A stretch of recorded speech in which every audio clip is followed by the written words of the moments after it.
absolute pure entertainment. I'm just done with the haters, people who talk bad about Colorado, Shadeur, Shiloh, all this. Well, Shiloh Sanders and his ankles, we can get after it. But before we even get into this recap of this video, as the game winds down and I record this with a minute left in the fourth quarter, every single one of these recaps, I tell you that this is the most exciting football that you'll watch. And I'm up at 2 o'clock in the morning watching Colorado versus K-State. Big 12 After Dark has it's changed my life, and it's changed my sleeping pattern. Ladies and gentlemen, I appreciate y'all watching these videos. Hope you like it. Like it if you do. Subscribe if you enjoy college football content. We're going to recap this video, talk about a few things, and really talk about what this loss means for Colorado, what this win means for K-State, and then kind of really lay the ground rules out there. So, again, like I was saying, I'm trying to catch my breath after watching this game.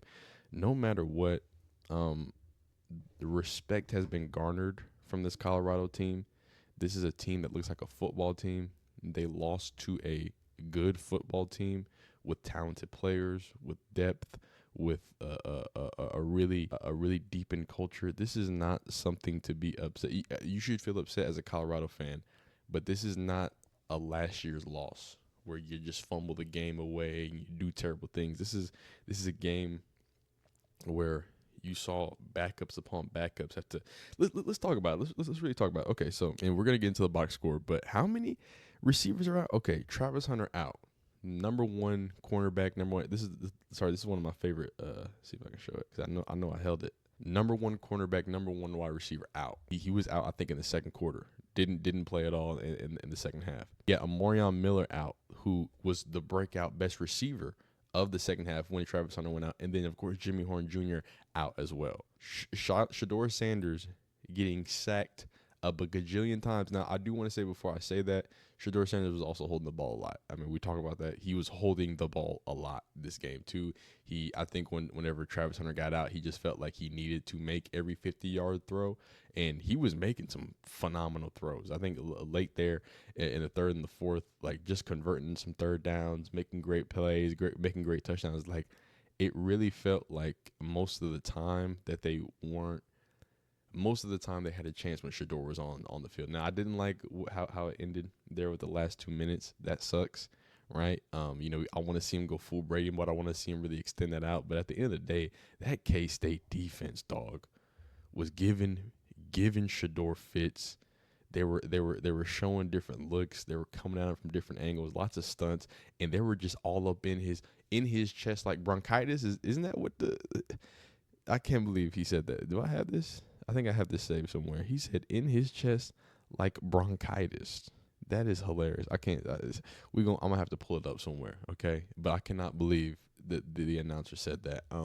But K-State, this is a really good football team. And we're gonna talk about that when we get into the rankings. But looking at the box score, Shadeur Sanders, 34 for 40, 388 yards, 3 touchdowns, and an interception.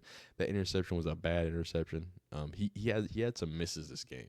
He had some really bad misses, and I hate to say it, but I feel like, even with all the injuries, all the things going not their way, man, if you take one or two plays back, I think Colorado is tuning up the band right now, and they have another win because this was a very winnable game for them. But K-State, like I said, is a good team.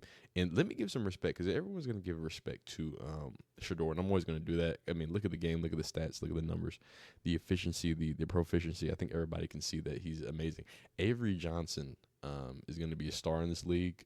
Dylan Edwards and that other back, DJ Giddens. DJ Giddens had 182 yards, 25 carries for 182. Absolutely phenomenal.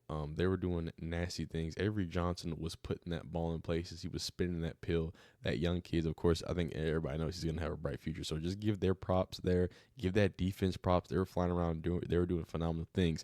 Back to Colorado. As I look and I see 182 yards from Mr. DJ Giddens, and I look at Shadeur Sanders with 388 passes, that's cool. That's awesome. Why does my quarterback, or if you're a Colorado fan, why does your quarterback need to throw for 400 yards when you as a team averaged negative 29 yards? Sorry, you didn't average, you totaled. Your total net rushing yard, that is an insane stat. your net rushing yards was negative 29 because you only rushed the ball 10 times for a total of 21 yards from your running backs. And then Shadeur Sanders got sacked 8,000 times for a total of negative 50 yards. I don't know how with Shiloh Sanders' ankles being made out of jello. I don't know what happened to him after that injury, man. I'm telling you, he cooked. I don't know what's going on there. You add that into it, negative 50 net. That is so crazy. That is so crazy. So let's talk about it. Like I said, K-State's a good team. Let's look at this defense. Top to midish defense here. Offense, top to midish here. This is a good, respectable defense, right? One thing that I was very sad about, as you're going to see, Colorado has a really good red zone defense. Something that we talked about in the other video. Top two with red zone defense. I feel like they weren't as potent when it came into the red zone. I feel like, something that was supposed to be one of their shining characteristics of the defense. Oh, yeah, and another thing about this Colorado defense, they couldn't stop nothing, dog. They couldn't stop a cold. They couldn't stop Nathan, not Nathan. So I hated to see that. I hated to see that you lose Travis Hunter. You lose a bunch of firepower on offense, and to be honest with you, I feel like they didn't miss a lot of clicks, but I felt like they went away from the running game, and that's my biggest issue. I think that's my biggest issue with this team, with this offensive play. And I get it, we're low on guy, but if we're low on wide receivers, we just lost 3 wide receivers. Why don't we get the running game going? And I know it's not effective and not efficient. People in my comments are like, "Oh, but if you got a great quarterback, let him cook." Well, that's not how you control the game. The reason why everyone thought K-State was going to win this game is because look, the offense wasn't bad. It's just that the K-State offense, when they were on there, they were just draining clock. They were sitting out there. That was the biggest difference maker when it comes to the first half, is that they really controlled the game by controlling it with running the ball. 182 rushing yards compared to Colorado's negative 50 rushing yards. I sit here and tell y'all, being able to control a game, to close a game, to be able to get 5 yards on a rush and not have to put the ball in the air, force the clock to stop if you have to, if it's a 4-minute drill. Like, I guess some of y'all just think that it's cool to throw. It's not. Football is a situational game, okay? It's not just about the great thing about Tom Brady. Go watch Tom Brady's 2-minute drives. Go watch them. Go watch Tom Brady's 4-minute drives. Go watch his 2-minute drives. Go watch how many times it's 1 to 2 elite throws, and then everything else is short, dink and dunk, hand the ball off, run the clock. It's all about situational. It's about knowing the game of football less than it is just about throwing the ball down the field and risking certain things to happen. I just wish that even with some of the shortcomings that you can see, y'all only handed the ball off 10 times. Y'all only handed the ball off 10 times. So I don't want to hear, "Oh, it wasn't good, it wasn't great." Y'all didn't even hand the ball off for a total combined amount for what a real running back gets. A regular running back gets about 15 touches, especially in college, 15, 20, if it's your star back. So between two backs, y'all got 10 touches. 22 yards, absolute crazy. But just to finish up here, like I said, this K-State team is going to be good. Oh, actually, I want to project a few things. I think these are both going to be good teams. What's it called? When we look at the world of the Big 12, the Big 12 is wide open, and I think this loss makes things even more confusing, quote unquote. Colorado is at 2-1. Look at all these 2-1 teams. So the only ones that are undefeated in conference for the Big 12 is Texas Tech. If you told me Texas Tech would be undefeated in conference, I wouldn't believe you. Iowa State and BYU. For OK State, these Wildcats, the only team they lost to is BYU, and they got throttled by BYU. I think BYU is just a great team.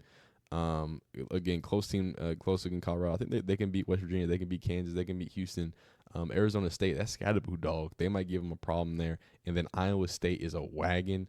I don't see them coming out of this unscathed. And then for Colorado's into the bargain here, they've got Arizona, which they can win, but McMillan is a problem. It's gonna be hard. It really depends on the status of Travis Hunter. I gotta be honest with you. If we come into this next game and Travis Hunter's out, an Arizona team can definitely make it back. And they're at Arizona. They can definitely lose that game. They're gonna win against Cincinnati. Texas Tech, I don't know. That's a good game. They can beat Utah though. They can beat Kansas, and Oklahoma State is a shell of themselves. I think they can escape with 2 more losses, right? So 3 losses on the season. We give them 3 losses on the season, and then 1, 2. So that is a 6-win, 6 and what 6-4? What that is? 6-4. 1, 2, 3, 4, 5, 6. Okay, yeah, 6 and 1, 2, 3, 4, 5, or 6-5. I don't know. I can't count. Regardless, 6 wins for the Buffaloes. I think K-State is gonna only lose 2 more games in the season. Very disappointed in Colorado, but I feel like they also gained respect. I think it's a weird thing to say both of those things at the same time. But as you see, a lot of people singing the praises of Shadeur Sanders, and it's always been this way. By the way, he's always been elite. And a lot of people giving up on Shiloh Sanders. Again, that boy's ankles got tooketh. They got shooketh, and they are no longer with him anymore. By the way, this I want y'all to go watch this broadcast booth. I don't know what kind of vitamins they gave this broadcast booth, but they were talking about bronchitis and all types of stuff. They were talking about dropping people like Kendrick Lamar diss tracks. Like, homie was tired. They was tired. They was reaching. They was trying to make something phenomenal happen, and I can't hate them for doing that. I can't hate them for wanting to entertain, but by God, were they entertaining in any way, shape, form, or fashion that they could. In closing, Colorado is a football team now. They play football, and I think that's good. I think it's good to play football. I think it's good that they are being more of a proficient team.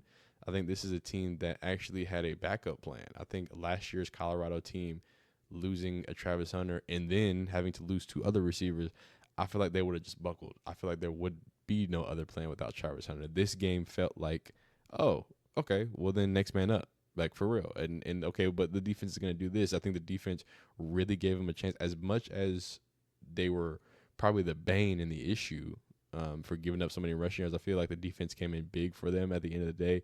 But at the end of the day, this K-State team is very talented. They've got depth. They have they can hit you in different ways, just like the Dylan Edwards and the Gibbons, right? The Gibbons is a more powerful guy.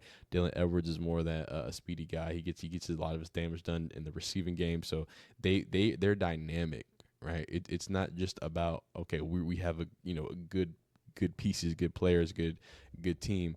It's the dynamicness with that and how it flows together. So they're going to be a good team in the Big 12. I think Colorado's going to be a good team in the Big 12, especially if they get Travis Hunter back, if they get some of these guys back. They've got one of the better quarterbacks in the nation who just needs to learn to stop holding on to the ball for so long and not airing it out on random passes, and he's going to be A-okay. But, yeah, man, phenomenal football, man. Phenomenal football. It is 2 o'clock in the morning. Why? Because Colorado was so entertaining. Y'all be phenomenal. Y'all be amazing. I hope y'all enjoy these videos. If somebody watches this, thanks, dog. I really appreciate it. I stayed up until 2 a.m. to record this shit. Be phenomenal. Be great. You be amazing. Hope you subscribe. See you next time.